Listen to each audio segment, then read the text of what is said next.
tell the coordinators what you want. I just don't get it. I don't. These coaches are so chummy with each other that they don't want to throw their guy under the bus. You're getting paid the $10 million. He's not. Take a rein and change the game plan. Right. If it's not working and the offensive coordinator is not getting it done, you need to have input. Pro Football Today, only on SportsGrid. You love this segment. You nicknamed this segment. You sort of put your mark on it with the rats with the cash. There's rats. Right, and they're the garbage games. One of the games... What are you saying, rats hang out in garbage? What's wrong with you? Yeah, they do. Hang out in New York City. You'll see it.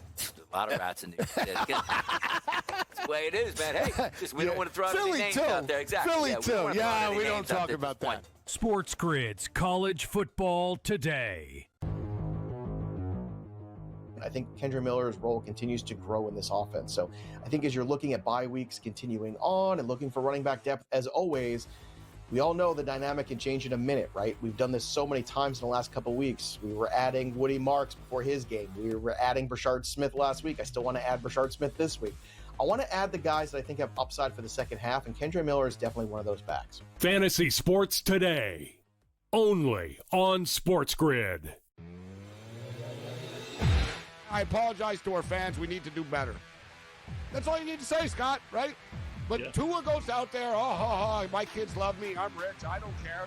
You got your dumbass coach coming out here, and we play to win. You got to win the game, and you got to win. And, the Dolphins press conferences make it way worse.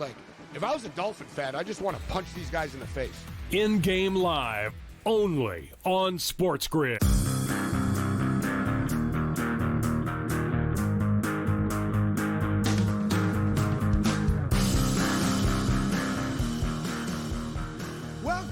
Welcome to another edition of the Craig Carton Show. Good morning. Happy Columbus Day and happy Hostage Freedom Day. For those of you that have paid attention, that give a damn like I do, today was an amazing day out there in the West Bank, in Israel, as the 20 remaining living hostages were freed and got reunited with their families. So I'm in a great mood today. Tyrone Johnson's over there right now. He's in a lousy mood, of course, because his Eagles are slip-sliding away. They didn't play this weekend. But listen, last night, something is happening right now, and it's like we're powerless to stop it, but we know it's going to happen, and it's happening right now before our very eyes. And I'm talking about those damn Kansas City Chiefs again last night, and how much the NFL adores them. 3 consecutive primetime games in 3 consecutive weeks. 1 o'clock's too good for the Kansas City Chiefs. 4:25's too good for the Kansas City Chiefs.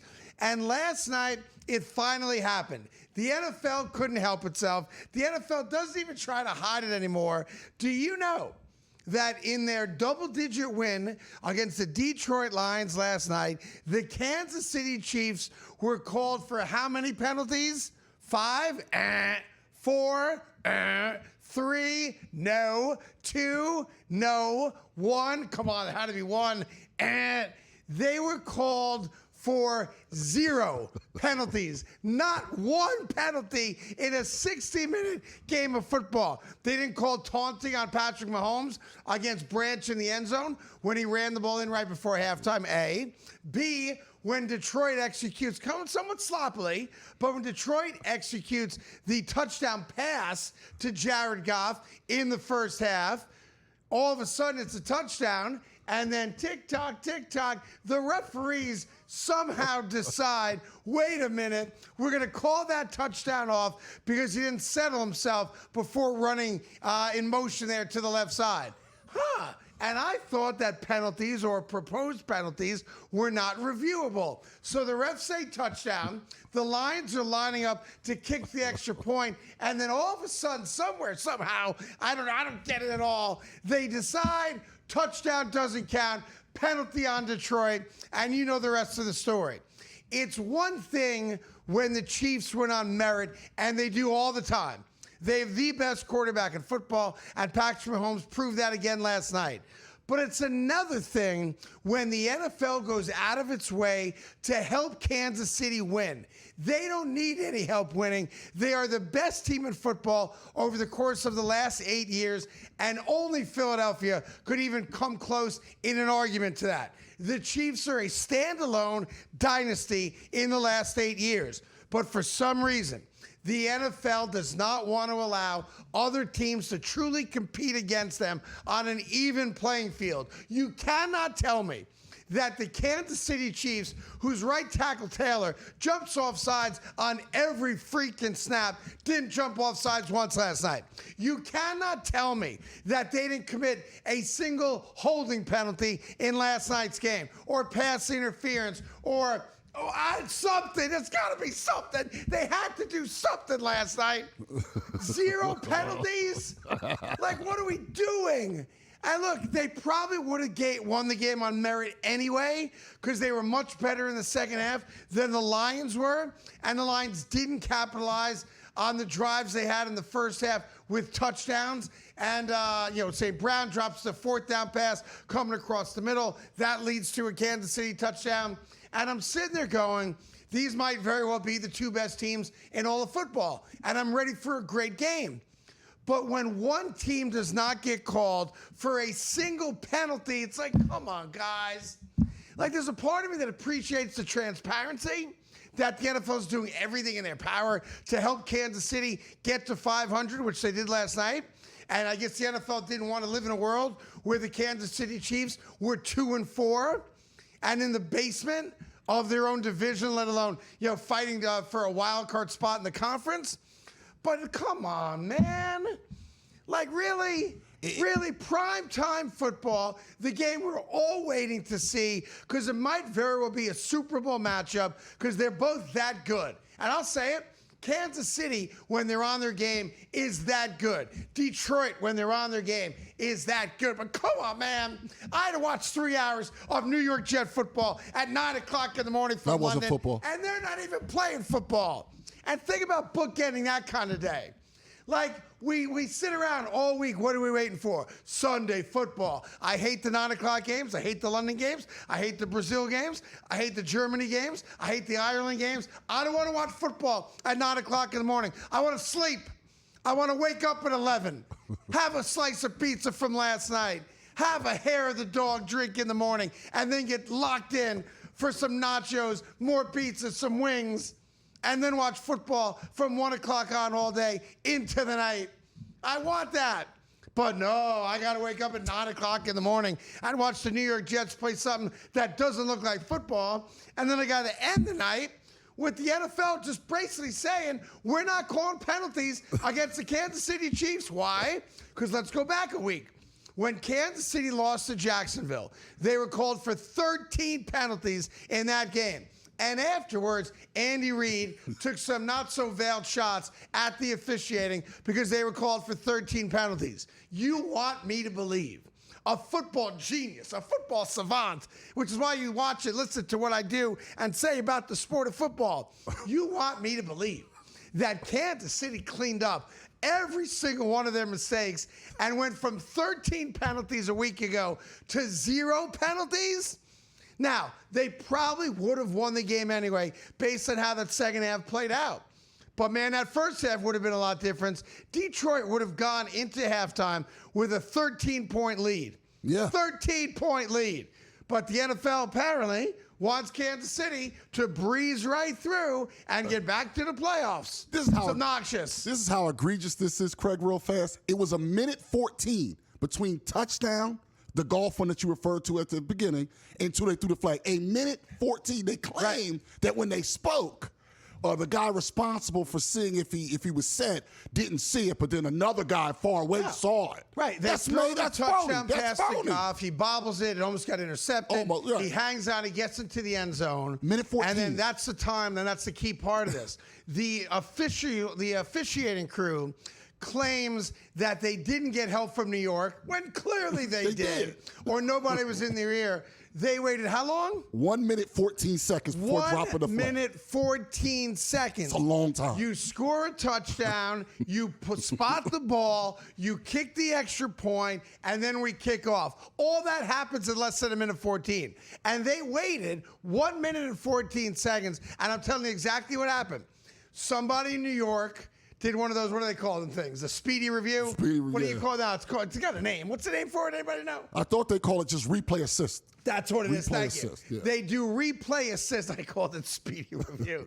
They go replay assist. I guarantee that happened. They're claiming they didn't, like you said. They're claiming they didn't, but they damn sure did. And they screwed the Lions out of 7 points right there. And it's like a present on a platter for Kansas City. And I know what you're going to say. Stop your whine and baldy. Oh, your team sucks. Yes, my team sucks and I'm bald, and there ain't nothing I can do about that. Not a damn thing. And yes, I do wait for opportunities to criticize what happens with Kansas City because I'm sick and tired of watching them win.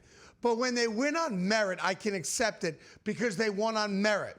The Kansas City Chiefs no longer win on merit. Period. Stop. You cannot tell me that the Kansas City Chiefs last night played a perfect game of football, because they didn't. And the referees made a number of decisions in last night's game that negatively impacted Detroit and favored Kansas City. You had the Kelsey drop, which they gave him credit for, which is why Kansas City, when they got that first down, hurried up to get to the line and to snap the ball. You have the non-taunting call on Mahomes against Branch when he walked into the end zone with the touchdown. And then you have the decision to, out of the blue, 1 minute and 14 seconds after Goff scores, to come up with some cockamamie rule that nobody knows existed that takes a touchdown off the board. That being said, Kansas City's 3-3. And I guess I should congratulate the 5 people of Kansas City, but I'm not going to. Because when you're left to your own devices, when the NFL allows other teams to play you on an even playing field, you're about a 500 team, maybe a little bit better. When the NFL sticks their greasy hands into the mix and tries to rig it, you're unbeatable. Yuck. Much more coming up.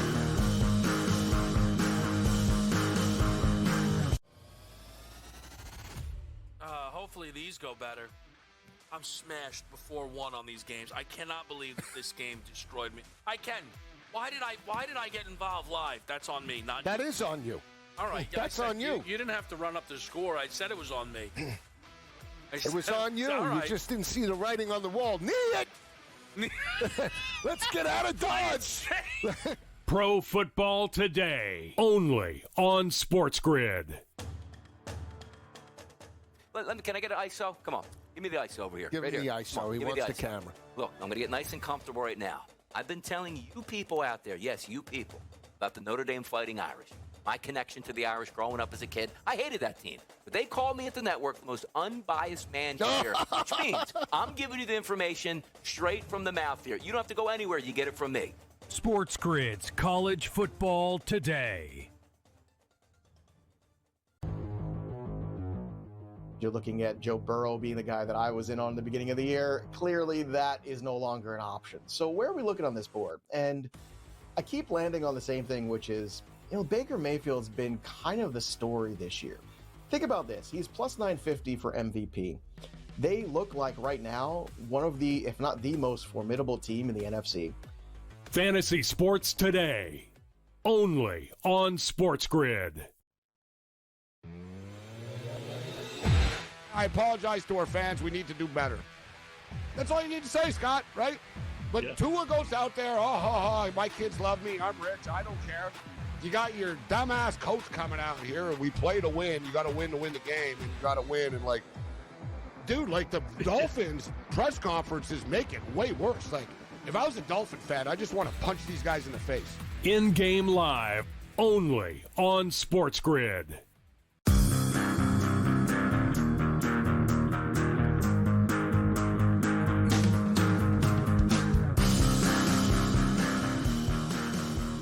All right, welcome back to the Craig Carton Show. Happy Columbus Day to you, and happy the Jets still suck day to the rest of us. while Kansas City was getting the referees' help and beating Detroit yesterday and get called for 0 penalties. How about this little stat?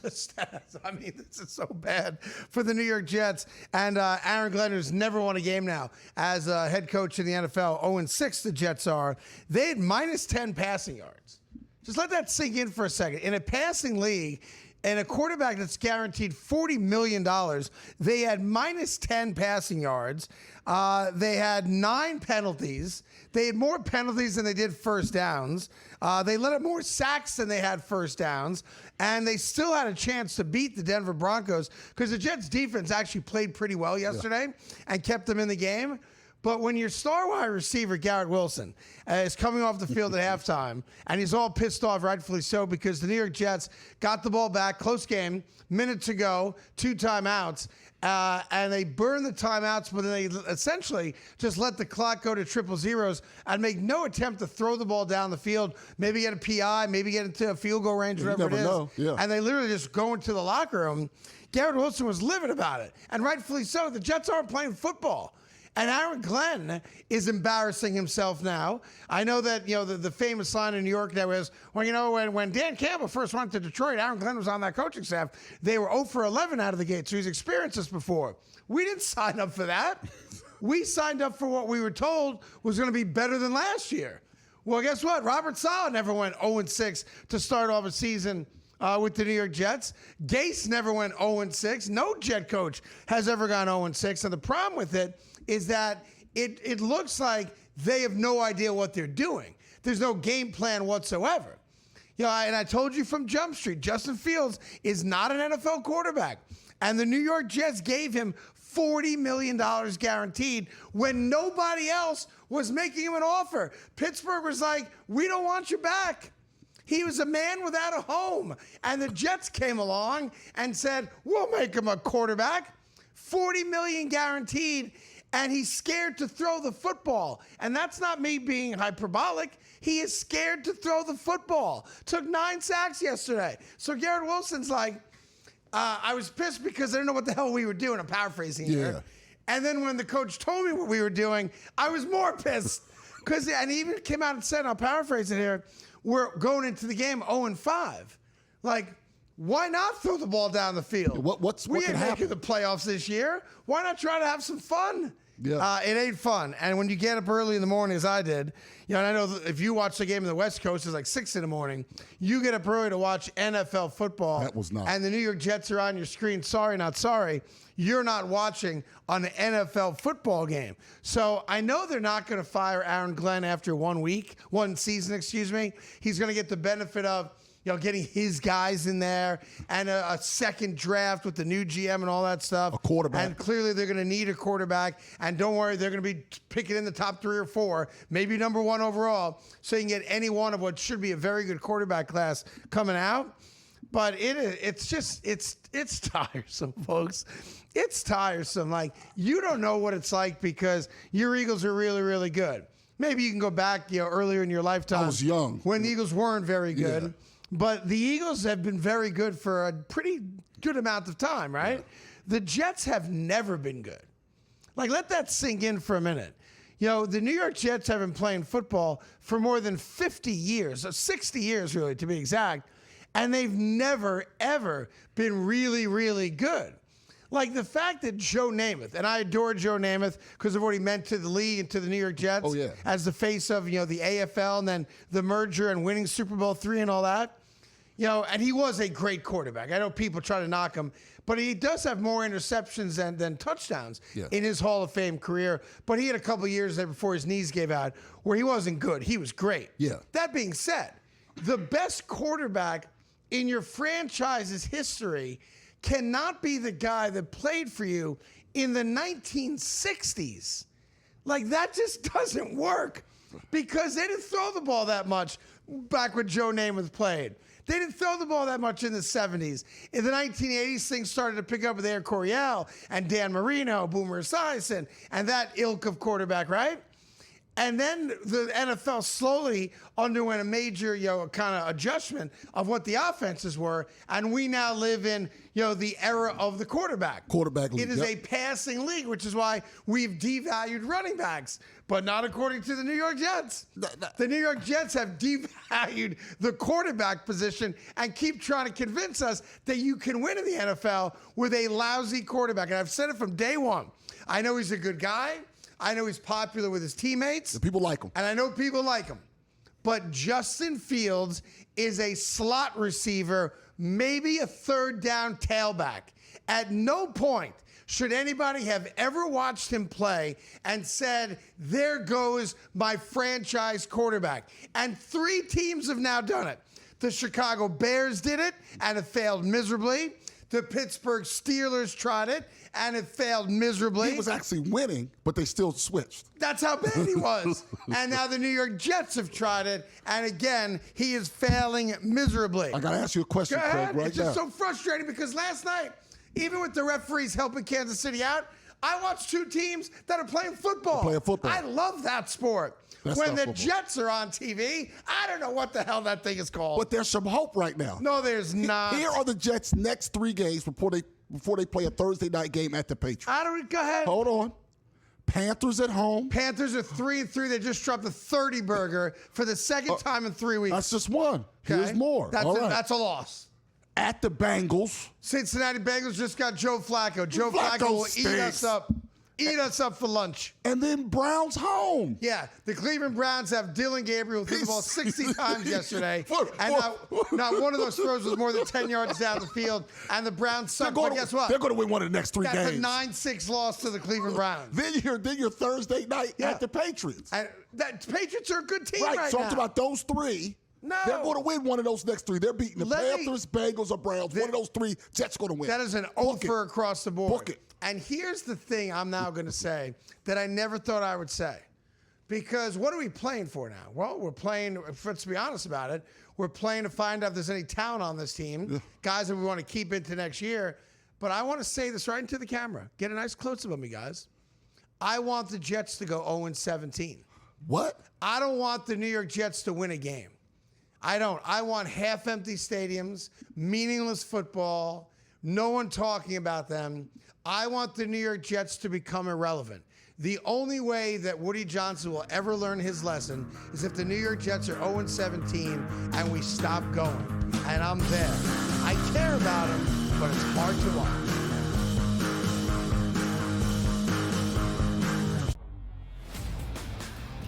Well, maybe that Chiefs dynasty is actually crumbling. And listen, I don't blame you for that, but you would be wrong. Here's what actually happened in that game last night. See, the Kansas City Chiefs dominated the Jacksonville Jaguars pretty much up and down that field. They outgained them, Donnie. You ready by this? By over 150 yards of offense. The Early Line. Only on SportsGrid. Basically a year's worth of starts at this point, because remember, Drake May was not the starter out of the gate during his rookie year last year. That was Jacoby Brissett. There have been some, encouraging performances and, I think some flashes of what could be upper echelon talent within the scope of the league. But going into this year, it was, we're going to find out. Game time decisions. Only on SportsGrid.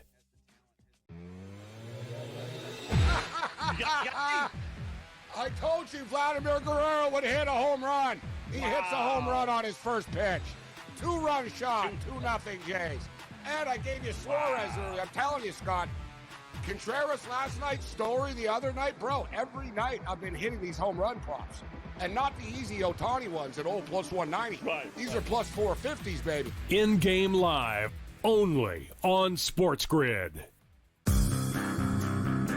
Are we going to sit here today and acknowledge that the Indianapolis Colts right now are the best team in the AFC? They are right now. They can run the football with Taylor.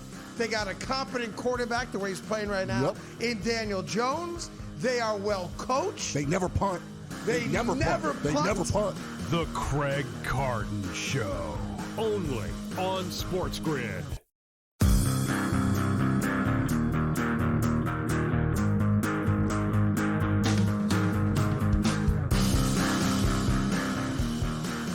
Hi, welcome back to the Craig Carton Show. I got a lot of things right this weekend, though, and I've been telling you guys all year long that Penn State, the Nittany Lions, were the most fraudulent football program in Division I. You know, they started off with a big win against FIU and against Villanova, two teams that aren't even eligible to make it into the tournament as Division I FCS teams, right? And then you have the double overtime thriller that they lose during the whiteout night against Oregon when Drew Allard throws a bad interception and costs them the game. And James Franklin comes out and he goes, Aller, however you pronounce it. Yeah, he's out for the season. He's out for the year now anyway. Yeah. Hope he recovers quickly. But I guarantee he's not going to be texting cheerleaders about opening their mouths up wide for him when he gets home like he did a couple weeks ago. Can't do that anymore. Yeah, that being said, I told you James Franklin was overrated. The Penn State, the cult that they are, that they were overrated hooligans. And what happens after the Oregon game? Well, now I'm 4-90 against top 10 teams, but it's okay. We're going to come back. We're going to blow out a bad UCLA team that fired their coach in week 2. They go out to UCLA, bang, they get smacked, give up a 30-burger, and they lose to UCLA. And then James Franklin, completely tone deaf, comes out the following week and says, we're just looking to go 1-0 against Northwestern. We are. And no one filled in the blank there, right? So they're playing Northwestern. They got a lead late, and Northwestern comes all the way back with about 4 minutes to go in the game, and they take the lead and beat Penn State 22-21. It's the first time in college history that a team lost as 20-point favorites in back-to-back weeks ever. Has never happened before. So we all know that the writing's on the wall. But then the question became with James Franklin, is Penn State going to walk away from James Franklin? They've done a lot of winning there under him, but there's a $50 million buyout if they fire him. Now, there's a variety of stories as to who's behind it. I don't want to get too in the weeds on it, but they fired his ass. They're like, it's one thing to lose to Oregon in double overtime. They're a top 5 team, and we suck against top 10 teams, so we kind of saw that one coming. But then we lose and have no defense at all against UCLA. That's a rudderless ship out there. It was prior to the Penn State game. And then you lose to another unranked team in Northwestern. And Penn State was like, Carton was right. We are the most overrated, fraudulent Division I football team in America, and we got to stop scheduling lightweight teams early in the season as a means to get to the playoff. So they fired him on the spot. He gets a $50 million payout. I would love to be fired and get a $50 million payout. It's an installment. Yeah, like getting fired from a head coaching job in college football. It's great. Seems to be the best place to be on earth. That guy's going to make $20,000 a day for like the next 6 years in a $50 million buyout. He's also going to get another job because he did do a lot of winning at Penn State. But now everybody wants to know, who is Penn State going to go get? They got plenty of money. They could get anybody. John Gruden's name immediately comes up. I'm going to give you 2 guys that are obvious guys to try to get out there to Unhappy Valley. One would be Matt Rule. I know Matt Rule did not get the job done at the pro level like a lot of people thought he would, but he's a damn good coach. He's become the best defensive coordinator maybe in all football right now. And he has Dylan Raiola has another year of eligibility. Another 2 years. So is it 2 more years? 2 after, yeah. So because of NIL and because of the portal, a coach can now come to a school and bring his favorite quarterback with him. So don't sleep on that as a possibility. One more quick note also, the current athletic director hired him at Temple. Got it. Okay, so there's a connection there. Another connection Okay, there. Great. And then, of course, there's Coach Cignetti at Indiana, who has a legitimate chance of winning a national championship with the Indiana Hoosiers. And I'm sure Indiana will do everything in their power to keep Coach Cignetti. My gut is financially, they cannot compete with Penn State. If Penn State really wants to open up the war chest and go get Cignetti, then Cignetti will be the next head coach of Penn State. And no one's going to argue that. He's the hottest girl in town right now. Yes, he is. As Indiana, again, with a huge win. They go beat Oregon. Oregon. Oregon hasn't lost a home game in 3 years. And Cignetti goes in there and goes, today's the day. We're taking the biscuit back home. I love that guy. He talks smack. Yep. He's a great coach. And if he's going to leave Indiana, and by the way, I'm not saying he wants to or he's even considering it, and I'm sure Indiana's going to cough up more money to keep him there, but very few schools can compete financially with Penn State. And my gut is that Penn State goes out there and goes and gets a guy that everyone says that's the right guy. The one guy, Penn State will not go after, and I will not be surprised if this guy wants the job and tries to get the job, is the disgrace in Carolina, Bill Belichick. Do not sleep on the notion that Bill Belichick's name is now going to be mentioned in Penn State. Don't sleep on Greg Schiano at Rutgers being mentioned again to go to Penn State. But for me, the two guys that make the most sense are Matt Rule and Coach Cignetti out in Indiana. And the other name I don't want to hear, although they did get a win against a top 25 team this weekend, and I appreciate the fact that he's dealing with significant health issues, is Deion Sanders. Deion Sanders is not going to Penn State, and they're not going to try to bring him in. So that's your update, Penn State. Suck it, doesn't it?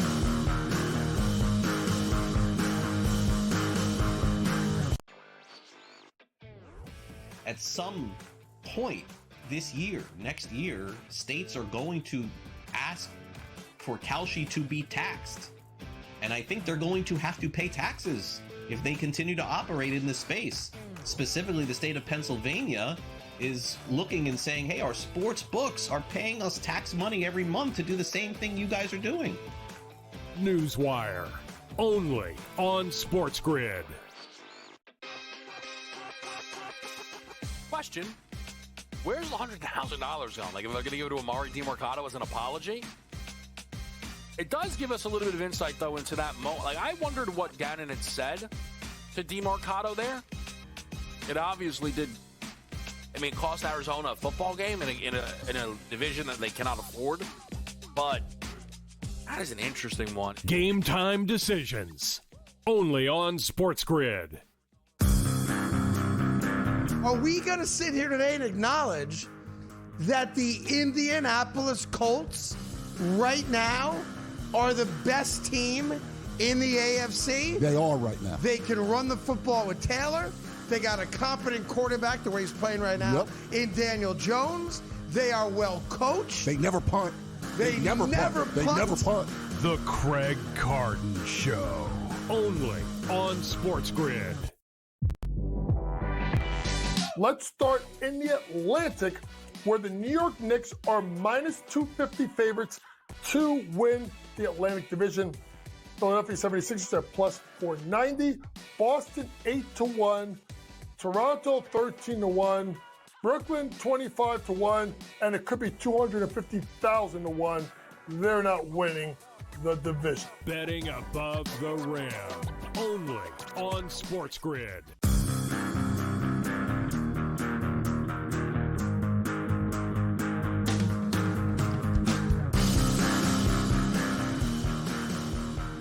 All right, welcome back to the Craig Carton Show. Mondays are always crazy because there's so much you got to get to. A lot of stuff. And obviously not a lot of time. Tyrone A. Johnson is here. By the way, Tyrone, 3-0 again, bringing your picks record to what this year? So 14-2. 14-2, which is absurd.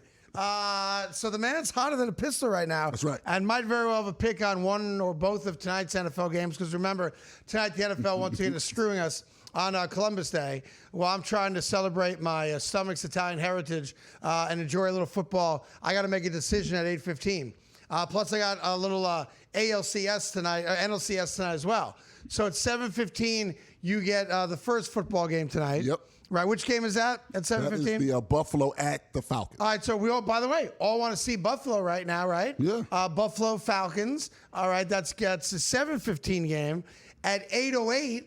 We get game one of the NLCS, Milwaukee Brewers and the LA Dodgers. Yep. So I'm a big baseball guy. I certainly would like to watch some of that.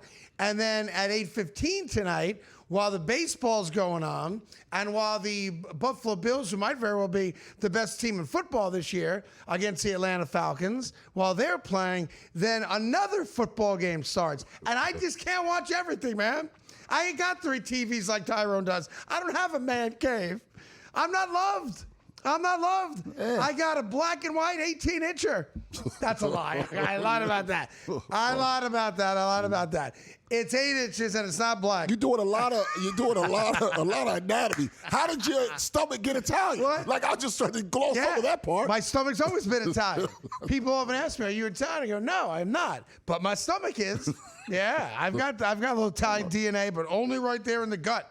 I can't say no to carbs. But it just sucks, man. Like, each one of these things are like, they should be at least, I don't know, standalone events, right? It should be. Monday Night Football. But now and I know you no way to schedule against it, but you got the baseball game. Now, if it was a New York team, that'd be a very tough decision because we all love football, but obviously I'd watch the Mets or the Yankees. But you got a baseball game, game one. And by the way, last night Seattle took game one in Toronto. Toronto suddenly forgot how to hit a baseball, which makes me think they were probably cheating against the New York Yankees. Cheating. And we're stealing the Yankee signs. Wow, And I'll go to my grave believing that. No credit to Seattle's pitcher? Because the dude who started for Seattle last night was a journeyman, no-name, their fourth or fifth best pitcher. Yeah. He was not one of their main guys. And Toronto, outside of the Springer leadoff home run, didn't hit the ball last night. And I'm saying to myself, no, wait a minute.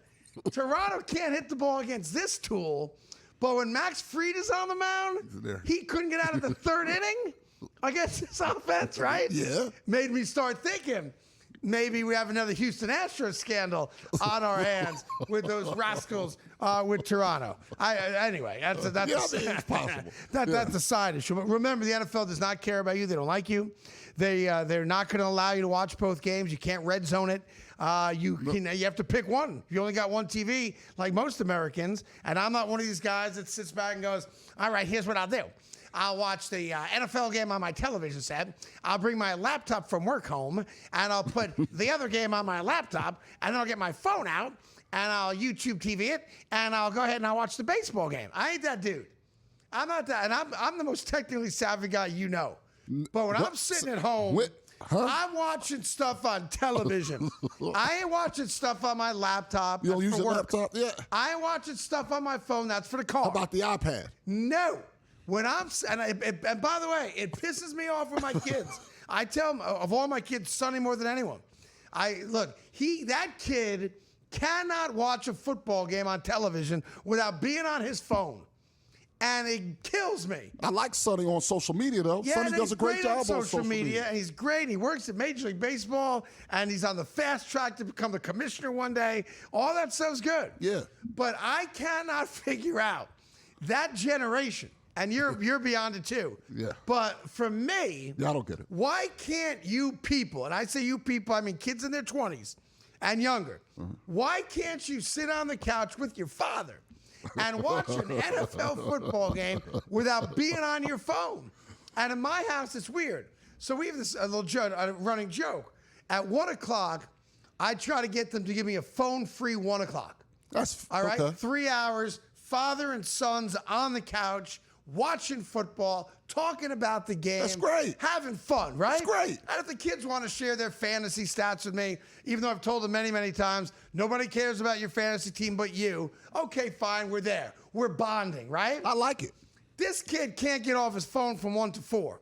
All right, and it pisses me off. Does he wait for commercials, or is it during the play? He's watching the phone. I don't know what he's doing on that phone. Oh man.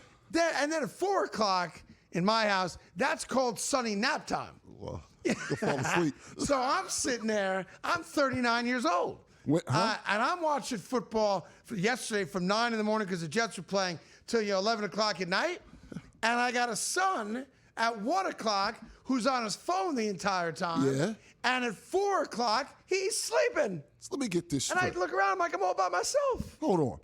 You said that your stomach is Italian. My stomach is Italian. It's Columbus Day. You don't want to watch a game on your phone because the phone is for the car. The phone's for the car. That's right. That's when you watch videos on your phone when you're driving. Or the train or the bus or whatever. I mean, I think the train and bus is better. Probably. Yeah. You could give me that. Yeah. And now you got that. I don't know how to feel about this whole thing. Well, talk to Sonny. Tell him to get off his phone. Tell Anthony, get off your phone. They want to tell both of them. I mean, how many dads out there, they want to watch games with their sons? Look, I'll eat this. And I can say this for a lot of guys my age. You're 41 years old. And I would say this that's the other one. You said he's in his 20s. My son's in his 20s. And you're 39 and then 41? I was getting it done in high school. I was on fire. Just in them streets. Another story for another day, though. But, I'll own the fact that if my family sits down on the couch to watch a movie on a Saturday night at, let's say, 9 or 10 o'clock, I ain't making it to the end. You gonna fall asleep. I own that. I own it. I will fall asleep if we start watching a movie at 9 or 10 o'clock, and I own it. But, man, 1 o'clock in the afternoon, football's on, and you can't get off your phone, and then 4 o'clock, you're taking a midday nap? Life ain't that hard. I'm paying the rent. So I don't know what you're doing falling asleep at 4 o'clock. By the way, a couple of things I do want to get to before we run out of time for this particular segment. Did you happen to see the Tua stuff in Miami? It's wild. So Tua throws what we think is a game-winning touchdown pass. I get to Darren Waller, who's got 4 touchdowns in 3 games, and he's like the best tight end in football all of a sudden. Get wide open. And then, give the Chargers credit. A lot of credit. After starting a drive about the 40-42 after the return, they have a great play to Lad McConkey. Yep. On the sideline. Big beats one. a dude, Big goes play. down the field about deep. 35 yards. Left side of the field. Yep. And then they kick a field goal, to win the game by 2. Listen to what Tua said after the game about, what's wrong in Miami. Because, we all think it's Mike McDaniel. He's going to have to go. And I would not be shocked, by the way, if he's fired today. That would not stun me. But listen to Tua real quick. Go ahead. I think it starts with the leadership in helping articulate that for the guys. And then what we're expecting out of the guys, right? We're expecting this. Are we getting that? Are we not getting that? We have guys showing up to player-only meetings late. Guys not showing up to player-only meetings. Like, there's a lot that goes into that. You just stop it right there. So he starts off that post-game press conference by taking a veiled shot at Mike McDaniel, saying it starts with leadership and what the messaging is. And make sure the messaging is clear and concise and articulate. Yep. And then if we're not doing what you tell us to do, fix it. That's a shot at the head coach. But then when you fast forward to the end of that, if you're having a players-only meeting, that ain't got nothing to do with the coaching staff. Nothing. Or specifically the head coach. That's veteran players on a team saying, listen, this ship's out of control. We better solve it. It don't matter what the coach is saying. Let's take some personal accountability. That's what a players-only meeting is for. Good teams rarely have players-only meetings, and you certainly don't have more than one. It sounds by what Tua is saying there that they have now had multiple players-only meetings. And the problem is the players are either not showing up or showing up late to a players-only meeting. So it's like a weird reprieve for Mike McDaniel. That little quote there tells me maybe Mike McDaniel's not the problem. I think he is. But that quote tells you that Tua is the problem. Yep, he's the leader. Because Tua is the leader. Yep. And if the leader of the football team can't get the other players to either A, show up, or B, show up on time, that's because the rest of the team doesn't respect you. That's not about Mike McDaniel. So Tua just basically told everybody that he's lost the locker room. The coach already did, but now Tua has. That's a real problem in Miami. More coming up.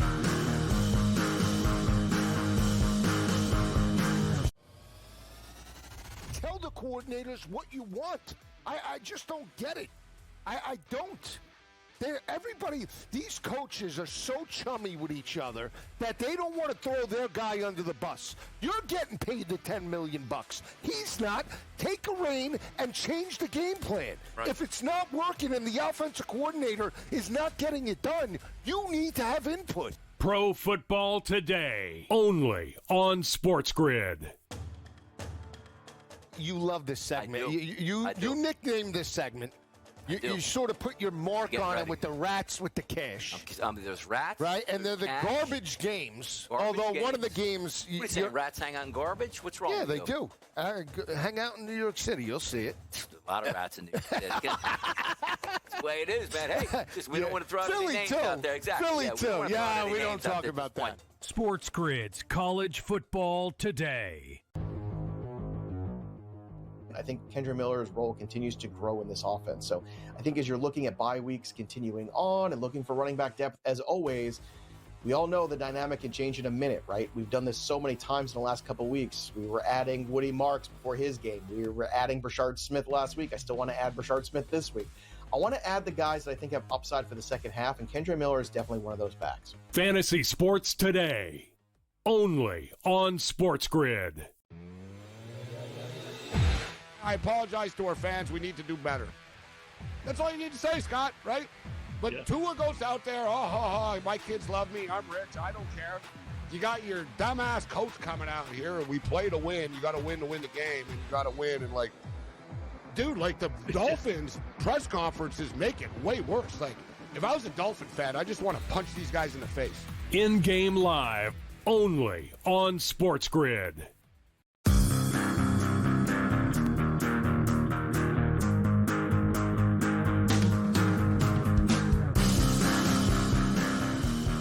All right, welcome back to the Craig Carton Show. Hope you had a great weekend, especially on the East Coast, because this crazy storm, affected everybody, flooding and loss of power and trees down. So hopefully you got through that. They actually canceled the Columbus Day Parade here in New York, first time ever, because of the state of emergency with the weather. All right, time for some news and notes, stuff from the weekend that we don't have a lot of time to go in depth on, but you have to be aware of when you get to your cubicle today. Let me start off. Mark Sanchez, the little perp walk. I know what that's all about. It ain't fun. Mark Sanchez came out of the hospital and just looked like a beaten down, defeated guy. Yeah. And rightfully so. He may very well do jail time, and I wouldn't argue against that, considering he attacked a 70-year-old man. Claims to not remember anything. But the weird thing about the Sanchez story, there he is right there, coming out of the hospital. He did say a few words to the media that assembled there before going to be booked at the local police station or county courthouse, is the mother of his only son. Yeah. I believe we call that baby mama. Right? Baby mama, that is the terminology. That is correct. She's pretty hot. But his baby mama, not bad. And the kid's like 8 years old or something like that. Yep, 8 years and a old. good-looking young boy. And I hope that he's able to stay away from his dad's mess here as much as he can. But Mark Sanchez's ex-girlfriend, who he had the child with, said, "I ain't surprised by this." Yeah. Now, if that's not an indictment on who you are as a dude, where she's, by this point, got to be over the breakup. They have an 8-year-old, a 10-year-old, however old the kid is. Yeah, he's 8. Like, you're past all that. Yeah. You've both moved on. He's married. He got married, I think just had twins, by the way, with his wife earlier this year. But for you to come out and go, "I ain't surprised," that gives you a little insight into, I think, Mark Sanchez away from the field, does it not? It absolutely does. And did you have to say that? Couldn't you just keep the lip tight? Doesn't that, at the end of the day, if they use that against him in court, doesn't that hurt the 8-year-old? Yes, and she goes, "I just want to protect my son." Well, just look, stay quiet. Right. Nobody, you don't have to say nothing. Right, say nothing. Just be like, "Listen, we have a child together. My biggest concern is the safety of my son. Period. I hope Mark recovers and figures his crap out, but I ain't got nothing else to say." But when you come out and go, "I'm not surprised by it," that tells me that she knows a lot of stuff about Mark Sanchez. That's number one. Number two, how about Tez Johnson? I love this kid out of Oregon. A lot of people don't know Tez, African-American, is actually brothers with Bo Nix, the former quarterback there, is now in Denver. He's Caucasian. And there's this great story about Tez's mom knew that, was concerned that he might make bad choices as a teenager, young adult, because of where they were living and when they were tight with the Nix family. And the Nixes adopted him. Yeah. So Bo Nix and Tez Johnson are legitimately brothers. And it's one of the great, feel-good stories. He also had a great touchdown grab yesterday. Great catch. As Tampa Bay beat San Francisco. Tampa's missing their first 4 wide receivers. That's how Tez got on the field and made the most of it. So afterwards, he heard people chanting MVP. He thought he was for him. Listen to this. I'll tell you a funny story. This is crazy. When I score and I hit MVP chant, I'm thinking they talking about me. So I asked Shep. I'm like, "Shep, they was chanting MVP?" And he was like, "Yeah." I was like, "I ain't do nothing this year."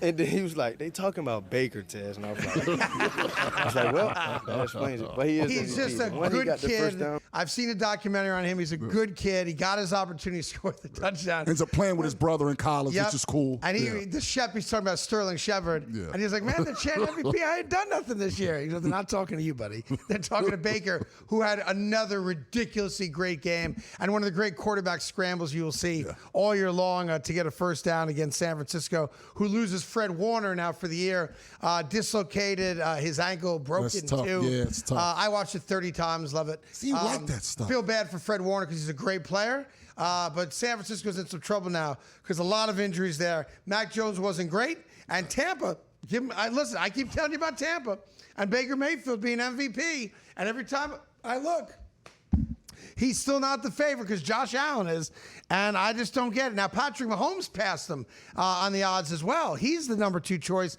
and Baker's down to number 3. Baker Mayfield is the most important player on the Tampa Bay Buccaneers, and they are in first place right now, looking dead in the eye of home field advantage throughout the playoffs. They play in a bad division. They're going to win a lot of games.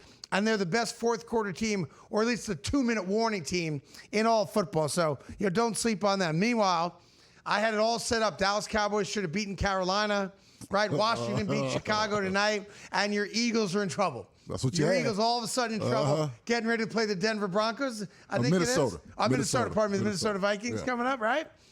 And the Dallas Cowboys couldn't stop Carolina from scoring 30 points. Up and down the field. 30 points. They don't even have a quarterback. Yes, they do. But I tell you what they got is Rico Dowdle, right?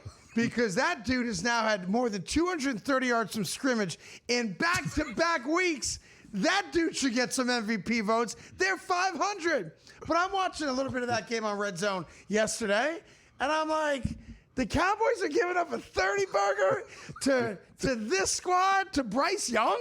Yep. And the Carolina Panthers woke up today, a 500 football team. They're 3-3.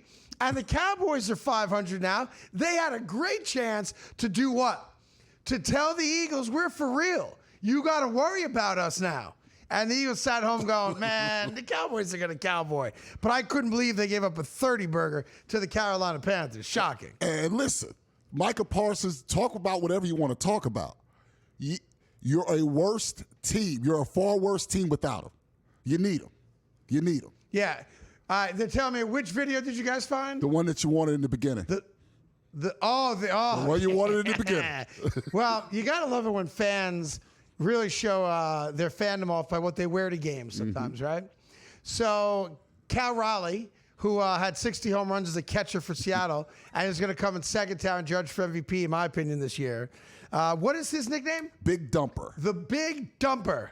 Yeah, Big Dumper. The Big Dumper. Big Dumper. So a Mariners fan wore a shirt to the game yesterday to celebrate the Big Dumper 60 home run season. Yeah. Now, I'll be honest. For a minute, I thought that was some kind of trophy. And maybe... Or lava lamp. Lava lamp. Maybe in some towns it is. But what that actually is, they call it a butt plug. Yeah. You could use your imagination for the rest of it, but it's got his number Number on one, it. yeah. It's a tool, Like- a marital aid. And that dude is sitting front row, so everybody saw it. And I was convinced, because I'm watching a little bit of the game yesterday, and I say to my kids, I guarantee you by the third inning, he's got a jersey on. Like, someone came out and said, look, man, we can't have that image on national TV for 3 hours tonight. But he said no, and he kept it on. So I guess he had a good night last night. Coming up, a couple thoughts on tonight's games and a final thought on yesterday's action as well. Don't go there.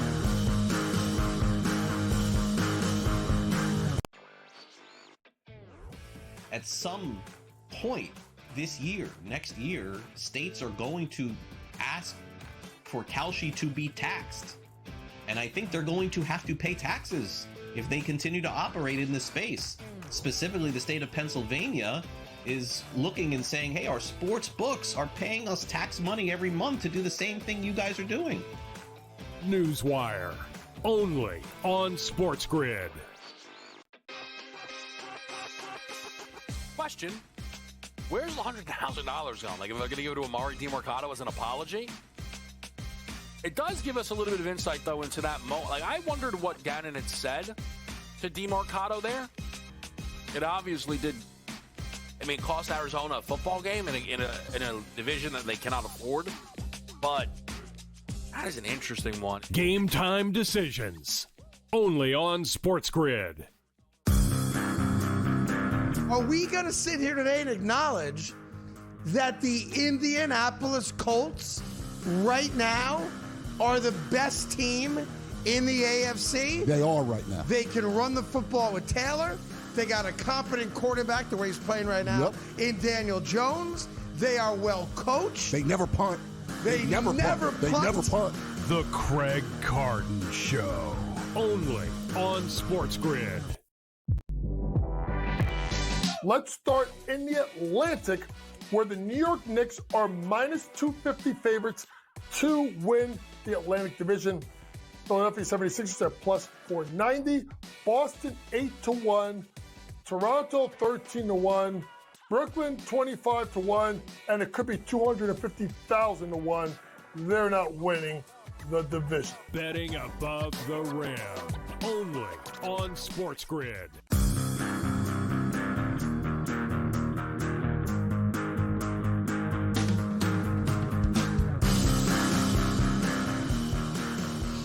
All right, welcome back to the Craig Carton Show. We got 2 football games tonight. We'll get to them in 1 second. I did want to acknowledge that we're a week away from the start of the NBA season. Yep. And I want to give the Lakers a little credit, which is something I never, ever do. But the Lakers have figured out a way to pump up a struggling player, and I applaud them for this. Because they've got a dude on their roster who's not very good, probably shouldn't be on the roster. And the Lakers believe in preseason stat padding. No joke. So you know full well Bronny James can't play basketball at the NBA level. So there was a technical foul called, and they could pick any one of the 5 guys on the court to take the free throw to get another point. In case they didn't score any points, they at least have 1 point. And who did the Lakers choose to shoot the free throw? Don't tell me. Bronny James. Oh, stat pad for Bronny James, while his pops is most likely in Europe taking care of business so that he can play. And how about this?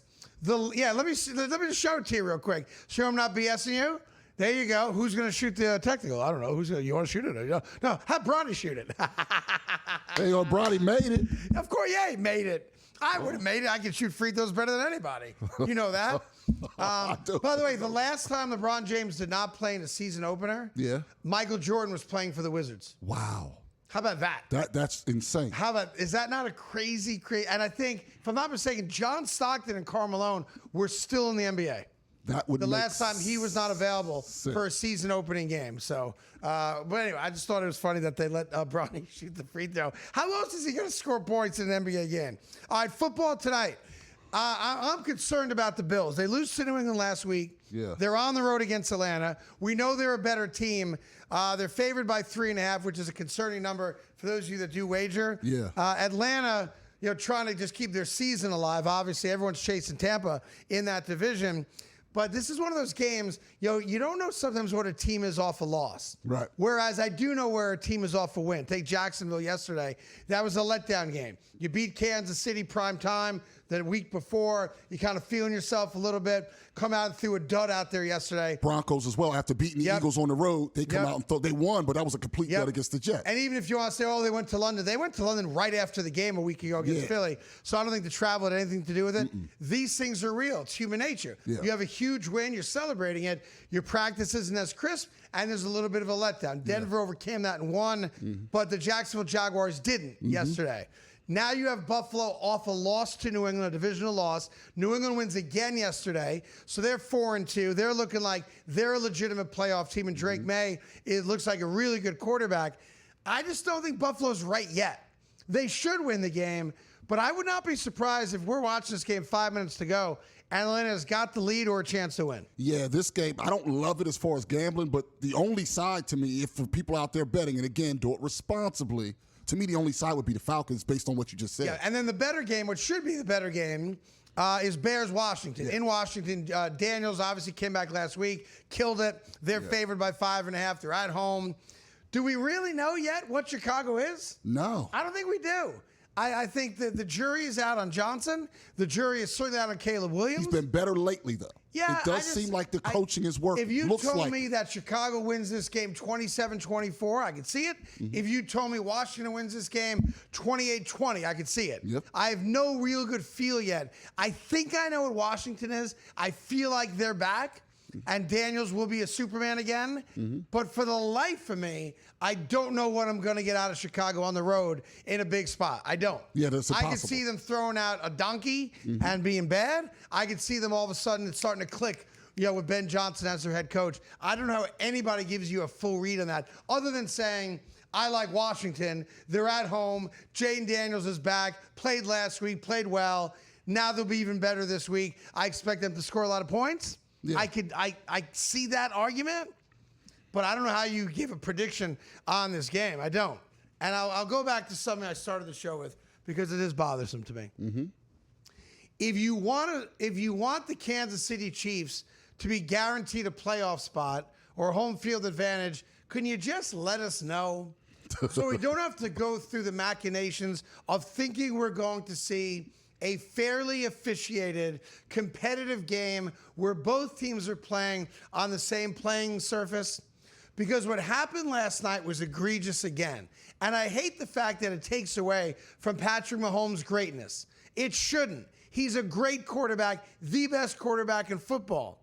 But when you play a 60-minute game of football on national TV and the referees do not call a single penalty against you when you committed 13 penalties the week before in a nationally televised loss, I'm sorry, but the jig is up.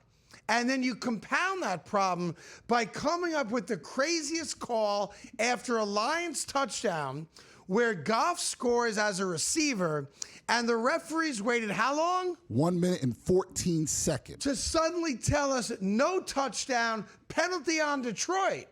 Like, come on, guys. We deserve better as fans. Detroit deserved better last night, and Kansas City's done enough winning. Have yourselves a great day, and thank you for watching.